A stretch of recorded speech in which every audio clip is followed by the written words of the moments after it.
Hello and welcome to Virtual Investor Conferences. My name is Bob Power, and on behalf of OTC Markets, we're very pleased you've joined us for our next live presentation from Elemental Royalties. Before I introduce our speaker, a few points to note.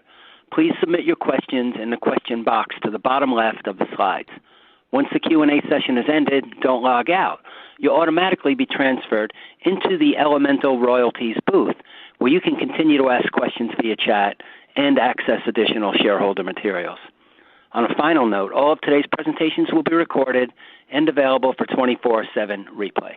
At this point, I'm very pleased to welcome Frederick Bell, CEO and Director of Elemental Royalties Corporation, which trades on the OTCQX Best Market under the symbol ELEMF and on the TSXV under the symbol ELE. Welcome, Frederick. Thank you very much for having us and for the opportunity to present the company today.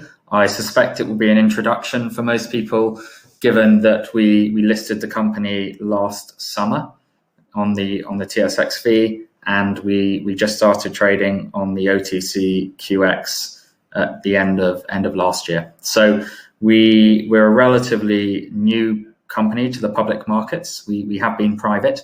The key thing that people should know about us, and as I take you through these slides, and the first one here is the disclaimer. We'll be making forward-looking statements. I think the key thing that people should know straight from the outset is that we are a precious metals gold royalty company. And if you're looking for exposure to gold, the royalty model is the best way to play it. And a couple of reasons for that. When you look at your typical investments, you can buy gold bullion itself, which gives you direct exposure. You can buy other companies in the mining space, and we have some examples on this slide of exploration, development, small cap, and the large cap miners, and some of the risks of each. And what the royalty model does is it really filters out some of the risks in the mining space, and it gives you leveraged exposure with all the best parts of mining.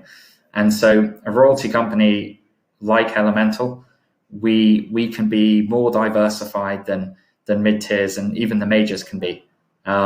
So we have less specific asset or jurisdiction exposure. We don't operate any assets. We have undilutable top-line revenue from these different mines that we have royalties on. And so we have all the growth from future discovery with none of the requirement to spend more money to invest. We can't get diluted over time, and we can be very lean as a company. And that is why, as a whole, the royalty space has outperformed mining. It has outperformed the physical commodity itself. And I think that is why we started this company. And if you have a very quick introduction to us, the big difference with Elemental is that we have material revenue from day one. We have doubled our revenue year on year since we started. 2020 was the first year that we became a listed company. We had about $5 million of gross revenue, so doubled from the year before. And with the portfolio that we have, from organic growth in the portfolio, we don't have to spend $1 more. We will more than double that number over the next 12 to 15 months based on forecast operations from the royalties that we have. So we are a growth royalty company, gold focused. We have delivered since we started the company privately in 2017. We have increased the share price more than 4 times. The board and management, which is always really important, still have about 16% of the company. So we are materially exposed to it. And I think our thesis has always been we want good quality assets with good quality management teams. And that will give us the best benefits in the royalty space from optionality and future growth. We include this slide just to give a bit of context because, as I mentioned, we only listed in July last year and became a public company. So as a private company, there's examples of some of the acquisitions that we made, and the gold line shows that the price at which we raised money as we did it, and then our share price since. And I think what you can see there is obviously we have grown both the company in terms of share price and also in terms of the valuation of the company every year, and we have raised money at a higher price each time we've done it. And the way we have been able to do that is by acquiring mostly non-core royalties from some of the major mining companies. And if you look at some of these transactions, the counterparties on these were Acacia, which is part of Barrick Gold, Yamana Gold, private parties who had a royalty on what is now Endeavour Mining's key asset, Wang Yon, and then most recently a transaction with South32, who were a spin out from the world's largest mining company, BHP. And I think that's one of the key points to understand about Elemental, is that we have been able to increase the size of the company at the same time as adding value continuously. And in the royalty space, it is a very scalable model. It's difficult to find good quality royalties, but I think that is what we've managed to achieve. And if you look just in the last year, in 2020, we had two transformative acquisitions in the Wang Yon royalty and also the South32 royalty portfolio at the same time as our listing on the TSXV. And we did all of that, two fundraisings, credit facilities, coverage by two brokers, and trading on the OTC. We did all of that with a full-time staff of sort of 3 or 4 people over the course of the year. And that's one of the big benefits is we now get royalty payments for the life of mine over these assets, and we don't have to operate anything. And so every quarter we get another royalty payment from each asset. And if that mine goes for 10 years, we get paid for 10 years. But if it has exploration success, it goes for 20 years. If they increase production rates, we get the benefit of that. If the mine, if the gold price goes up, for example, we get direct revenue growth through that as well. So it's one of the real benefits of the royalty model. And if we look ahead to this year, we closed the South32 precious metals royalty acquisition. We have our largest royalty in Australia on Australia's newest gold mine that comes into production this quarter. And that will have a material impact on our revenue going forwards, adding $4.5 million revenue a year. It's also the first year we have of Wang Yon revenue, and so before we make any acquisitions, and I think the next slide talks to this a bit, but even before we make any acquisitions, our revenue is going from $2.5 million last year to $5 million announced for 2020, and then getting up to over $10 million on a forward run rate by the end of this year. So it really puts us in a almost unique position in the sub-billion dollar royalty space.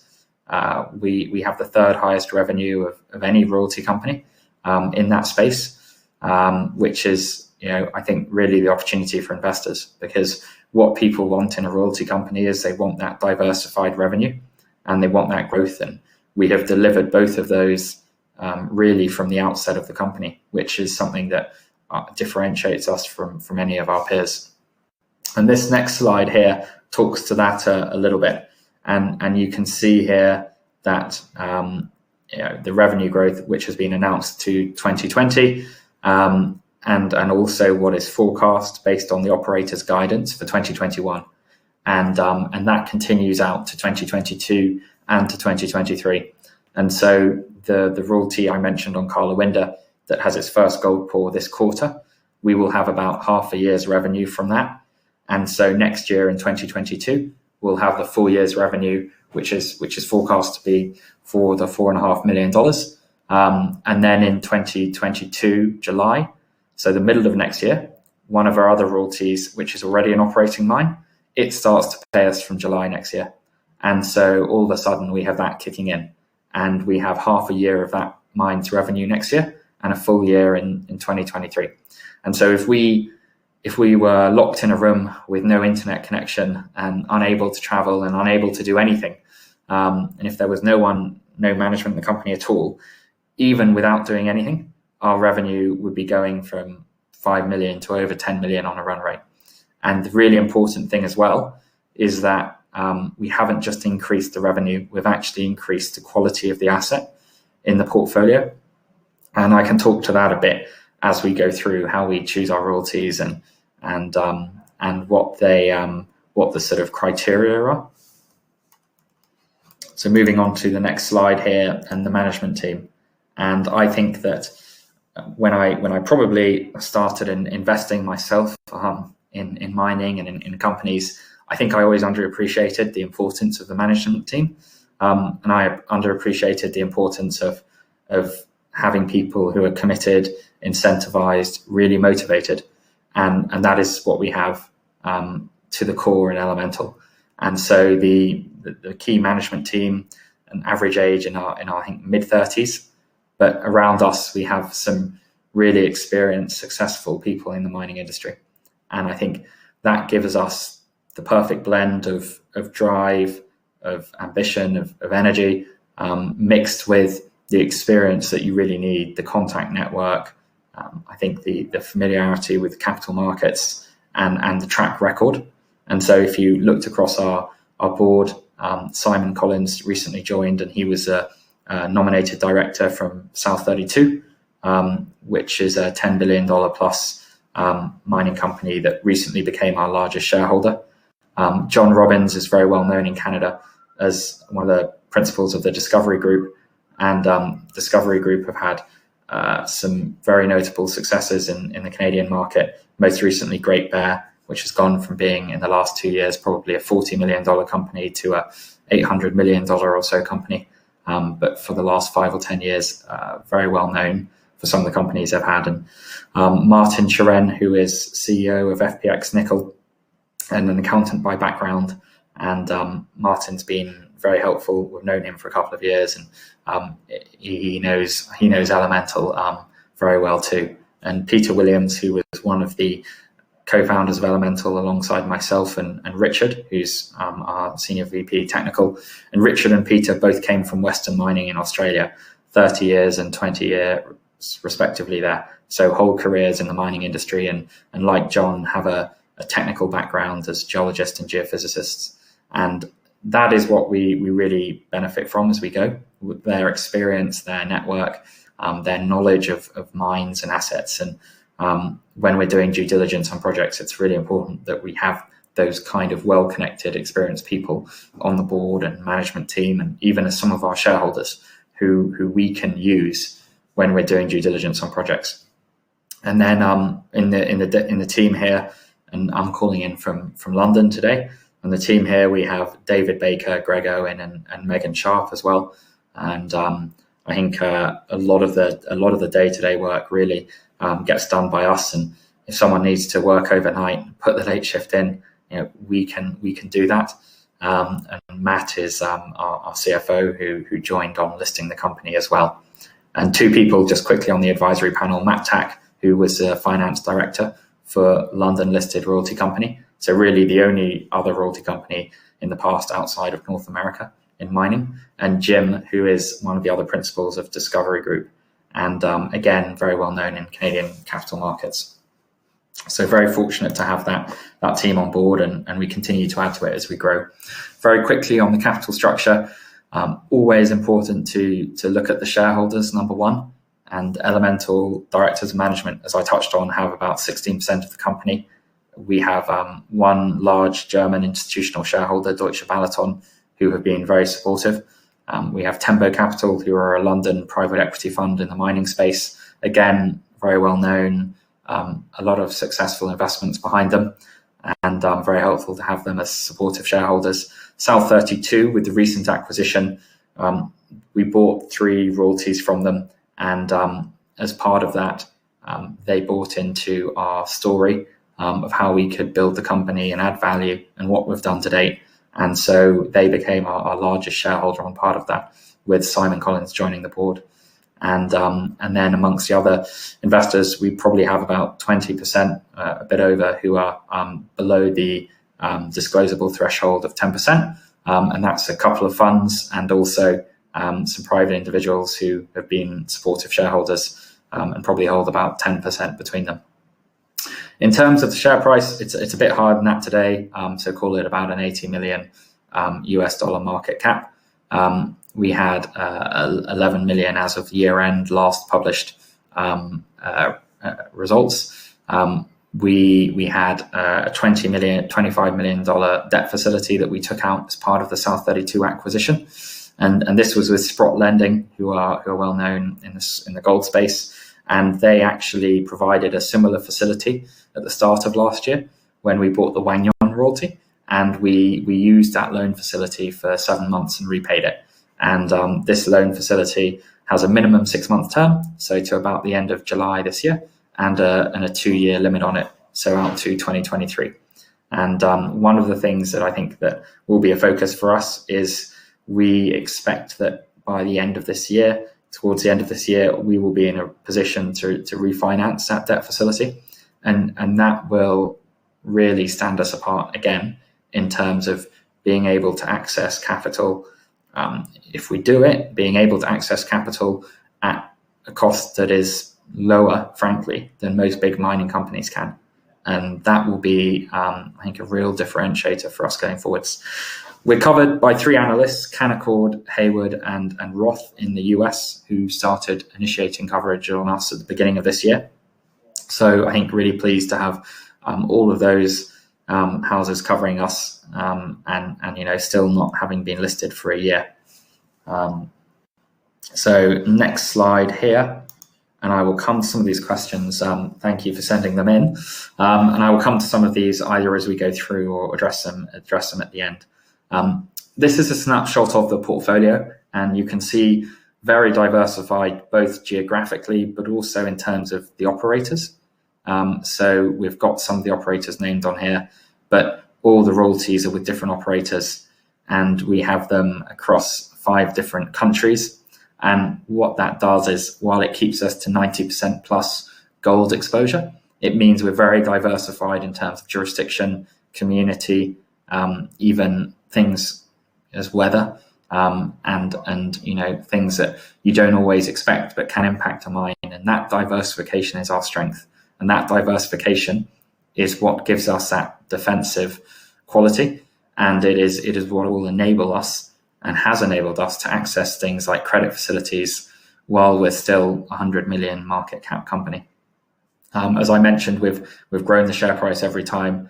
We've done a fundraising last year. We did a fundraise beginning of year at $1. We listed at $1.30. This is Canadian. And the fundraise we did at the end of the year was $1.50 Canadian.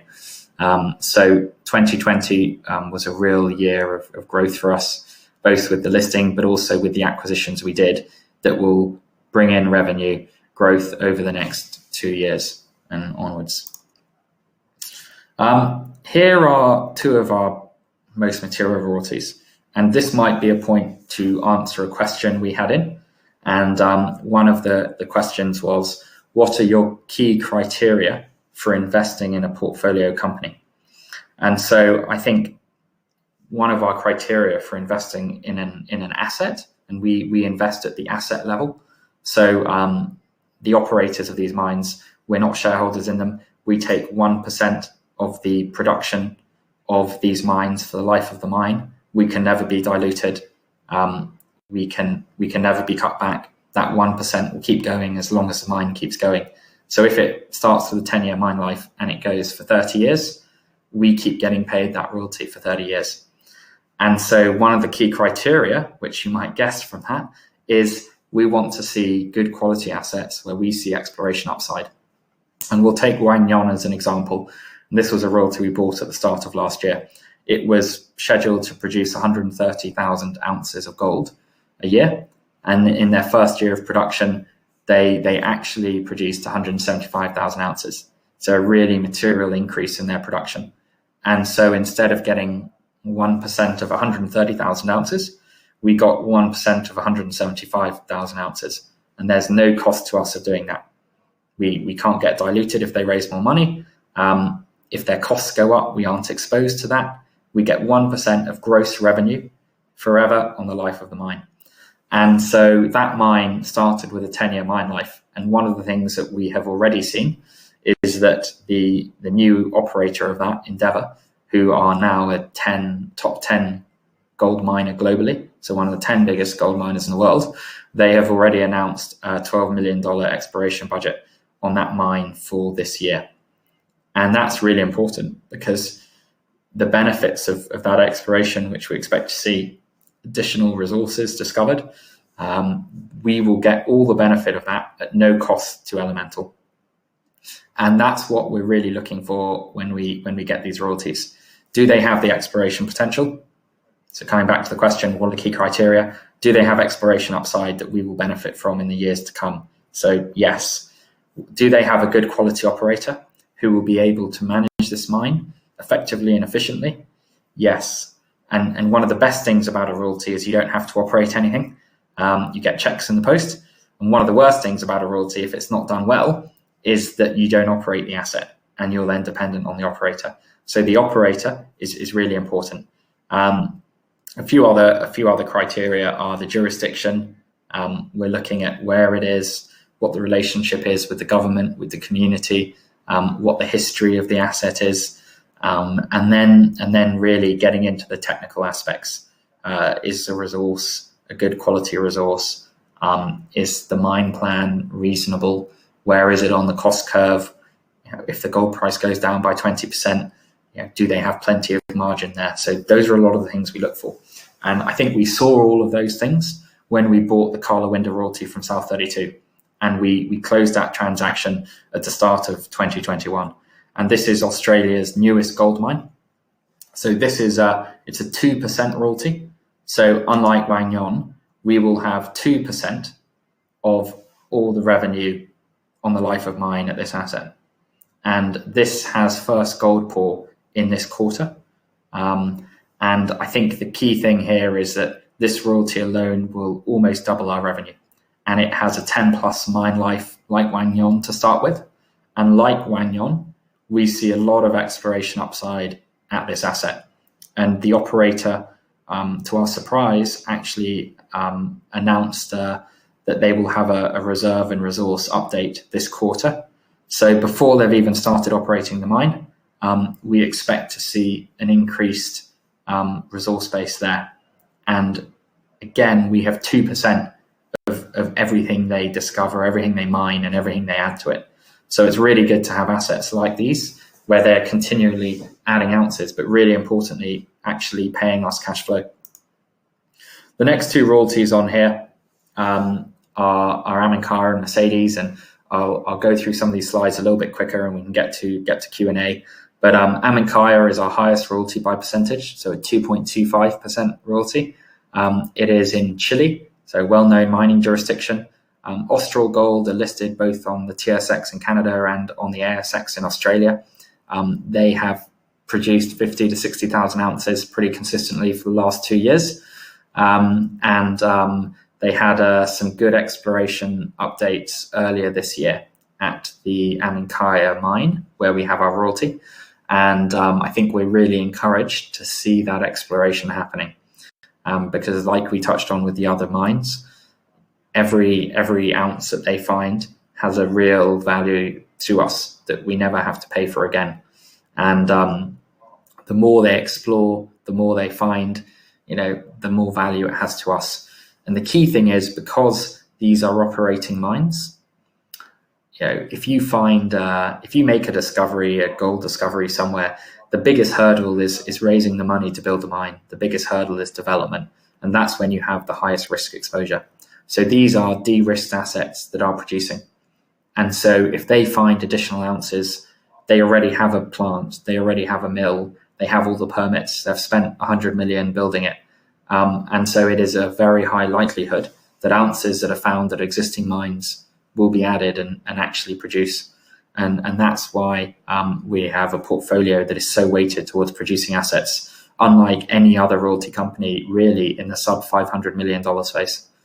That's where we stand out on all the key metrics. The Mercedes royalty, the mine was recently acquired by Equinox, which is a Ross Beatty company, very well known. We have a 1% royalty life of mine that kicks in from July next year.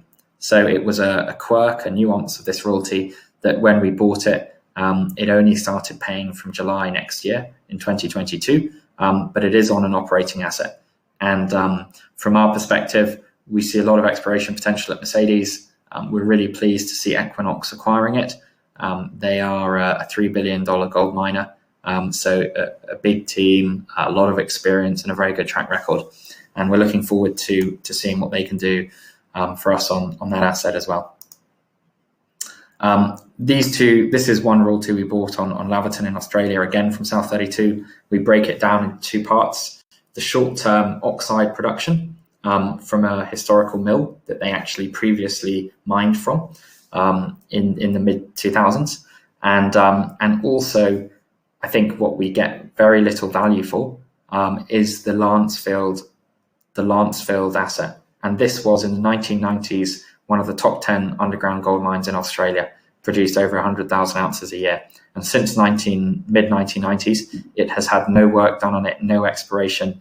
It's very unusual, given gold prices today versus a few $100s in the late 1990s. It's very unusual to see that. And I think this is something that it could be a gem in the portfolio in the future.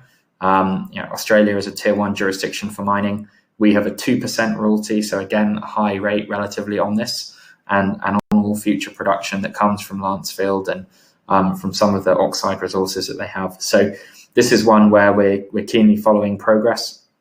They put out an initial pre-feasibility study this year, and they're going to update it to increase the resource and later this year. So we're following that. But again, we don't have to, as they take this into production, we don't have to spend another dollar on it. The first dollar we spend on it is the last dollar we spend on it. And that is the beauty of the royalty model and why it has outperformed so well. I think if you want to take a step back and think about the royalty model and in the context of some of the assets that we've talked about, there is a quote here, and some people who know mining may be familiar with it, from Pierre Lassonde, who is a founder of Franco-Nevada.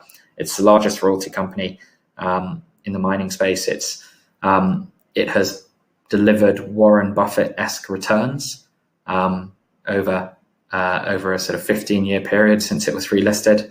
And I think it has the second highest revenue to employee multiple of any company in any industry. And the reason why it has been so successful is because in the royalty space, and I think this quote says it very well, you have a free perpetual option on discoveries made on the land, and you get a free perpetual option on the price of gold. And those are two of the key tenets that we have had since we founded Elemental. We want unlimited revenue potential on these royalties. We don't want caps on them. We won't accept buybacks from the operators. These are uncapped, unbuyable royalties that we will hold in perpetuity in the future. And most of these royalties are on existing operating assets that are already paying us, and where the operator is incentivized to find as many new ounces and extend the mine life for as long as they can. And so that gives us exposure not just to the gold price in the future, but it gives us that leverage and exposure to the gold price today. And that's really important for a growing company like us. I think 2 points I'll make here is these are some of the royalties we have are genuinely district scale in terms of their size. So the Wahgnion royalty covers 1,000 square kilometers. The Mercedes royalty covers just under 700 square kilometers. And when you think that an entire mine could comfortably sit in a sort of 3 by 3 square kilometer mine site, I think it gives you an idea of the scale of the exploration opportunity and the potential for growth that some of our royalties have. And as time goes by, we will be able to demonstrate this as these mines add additional ounces and discoveries across their projects. And so that is a key part that I think to look out for on our side. Just quickly, with the value of our portfolio, Karlawinda in Australia is a core part of it, and we're now 65% weighted towards Australia, tier 1 jurisdiction. In terms of the counterparties, we have some major counterparties in Endeavour, Equinox, Capricorn, even at Austral Gold and Focus, which look relatively small, Austral Gold is the largest 70% plus shareholder, is a billionaire who has built the company up and has backed it with his own money. And at Focus, that is actually the major shareholder, is a $10 billion plus parastatal miner from China, and that's in Australia. So, these are assets that have big balance sheets, big companies behind them that will continue to deliver results going into the future. And I suppose, having talked about the company and the history and the background and why we think it's such an attractive proposition, the key question is, what is the valuation today? And if you look in the sub-billion dollar royalty space, this is the price to revenue. So metric for royalty companies there. And I think you can really clearly see that Elemental stand out in terms of value. If you look at the valuations of these royalty companies, we have the third highest revenue announced already in 2020, before we more than double our revenue over the next 15 months. We have the third highest revenue out of these companies, but we're probably the lowest or the second lowest market cap.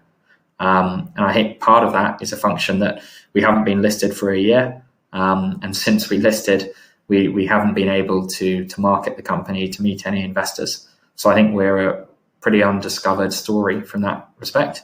But we're a story in a company that has a really impressive track record, some really quality assets with well-known, publicly listed top-tier mining companies. And in terms of, if you looked here and just overlaid our share price with the forward 12-month revenue projections, you'd actually see that our share price has come down in the last 3 months or so, while each month we have, we've actually been heading towards, as we said, increasing our revenue year on year. So that will change. I think with Carla Winder coming on stream this quarter, I think that will probably be a major catalyst for us. It's our biggest royalty, and it will increase our revenue almost 80% single-handedly. So that will be a key driver for us when that happens. And in summary then, to round up, I think what you get with Elemental is we are the only emerging royalty company that already provides material gold revenue. That is a unique differentiator. Most royalty companies that start out don't have revenue producing assets yet. It's a dream. It is what everyone wants. It's the hardest thing to do. And we have done that as a startup royalty company, really from the ground up. And we haven't just been able to deliver that revenue growth. We've done it in a way that has added value every step of the way. And if you look at us today, we have more growth in our portfolio than we've ever had before. And I think none of that is counted in our valuation where we sit. The majority of the royalties are on producing assets, as I said. So it really gives us a asymmetric risk profile. We have a lot of downside protection with producing assets, cash flow, and we have unlimited upside on these royalties that should not mean that we're traded at a discount. It should mean that actually we trade at a higher valuation than anyone else, which is not the case. We're an experienced team, proven track record. We have now acquired royalties in 4 different countries. We have dealt with multiple billion-dollar counterparties when buying those royalties. We have an institutional shareholding base that is it's over 30% of the company. We have debt facility that we set up already last year, and we're one of the few newer royalty companies who have been able to do that. And we've done all of that, and we're still only 100 million, roughly speaking, Canadian market cap company. So I think it's a really exciting point in our growth. And I can tell you, when we started this, the first thing everyone said is you won't be able to find any cash flowing royalties, and you certainly won't be able to find any cash flowing royalties on gold assets. And if you fast forward to today, we have taken this to a company that is, with the South 32 deal, we're doubling again our revenue going forwards, as we have done every year. We've been able to add value all along the way. And we've never had a better team, better access to capital, and I think better prospects than where we are today. So with that, that's the core part of the presentation. I'll go back now to some of the questions that we've had, and very grateful for everyone for listening and for sending in some of these. So one question is here, will you expand your portfolio to other metals beside gold? And it might be worth just jumping back here to the slide outlining our portfolio as it stands and our commodity exposure. So I think it's really important for us that we stay focused on precious metals. So we have a under 10% weighting to other commodities. I think that we're open to having some minor exposure to other commodities, but it will be a gold-focused portfolio. And I think that is really important. Gold mining companies, gold royalty companies tend to trade at a premium in terms of valuation. Gold assets, it's an understood, transparent market. You don't need to be an expert in esoteric minerals, supply, demand. It's really simple to get and to understand. And so I think while we will look at royalties, smaller royalties and other assets, our core focus will be precious metals. That's what we've done to date, and that's what we will continue to do. And moving on to another question here. How and when will you flow returns to shareholders? And I think that's a really good question. It might be, as well as talking to this slide a little bit, and I think the best way we have been able to deliver value to date has been by share price appreciation. And so if we started at approximately as a Canadian 27-cent company, and this is when I'll move on to slide 5 here, you can see that we were about a 27-cent company here when we started in 2017. And if you look at us today, we're approximately a $1.40, $1.50 Canadian company that is trading at one of the lowest valuations in the royalty space. We have revenue growth that will more than double us. So I think at this stage, when we're growing as fast as we are, I think share price appreciation is the best way for us to deliver value to our shareholders. But it is worth noting that as a private company, before we listed in mid-2020, we did actually pay dividends to our shareholders. And that was, I think, a principle that was really important to us. We started this as a very small startup royalty company, and we wanted to set the principle from the beginning that we were shareholder focused. We still have, as a board and management team, 16% of the company, and we know that the most important thing we can do is deliver value. When we listed, we spoke to a number of investors, institutional as well, and the feedback was, at this stage, we can deliver more value through share price growth and appreciation. And when we get to larger revenue numbers, and I talked that in 2022, sort of onwards, we're going to have 10 million plus of revenue a year. That, I think, might be a point we can start to consider looking at a dividend again.